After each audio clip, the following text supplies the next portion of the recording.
une vidéo sur les allergènes et surtout sur les traces d'allergènes.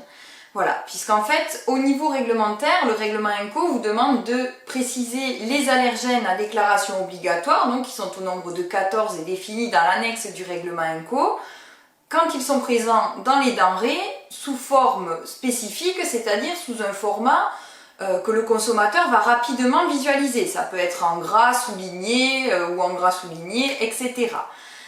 Vous devez aussi indiquer les traces d'allergènes. Mais ces traces, vous devez les indiquer selon une analyse des dangers. C'est-à-dire qu'il ne faut pas indiquer toutes les traces d'allergènes, c'est-à-dire tous les allergènes que vous avez dans l'usine, mais réaliser une analyse des dangers pour voir si oui ou non il vous faut déclarer les traces d'allergènes dans le produit fini. Alors je vous rappelle juste que les traces d'allergènes, c'est les éventuels résidus qu'on pourrait retrouver dans un aliment par rapport à une contamination croisée, c'est-à-dire que l'allergène n'est pas présent dans la recette initiale, mais que, comme vous l'avez dans l'usine, suite à un mauvais nettoyage, on pourrait accidentellement retrouver les traces de cet allergène dans le produit. Donc il convient de prévenir les personnes allergiques pour qu'elles puissent choisir leurs aliments en toute connaissance de cause.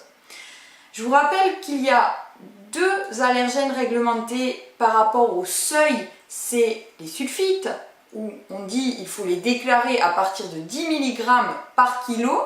Donc vous pouvez aussi prendre cette base par rapport aux traces et à la déclaration.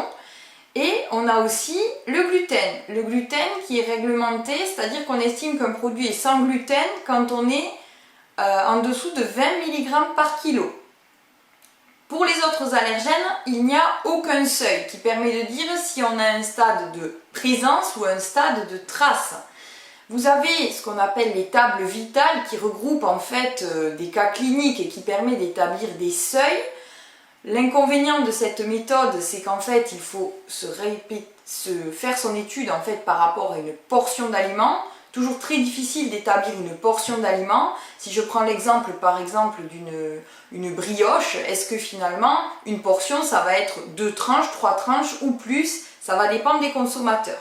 En tout cas, la table vitale est là pour établir son analyse des dangers et faire au mieux et décider d'étiqueter les traces ou de ne pas les étiqueter et surtout de vérifier qu'on n'est pas dans le cas d'une présence qu'il faudrait déclarer officiellement dans la liste des ingrédients et non pas comme trace en fin de liste des ingrédients.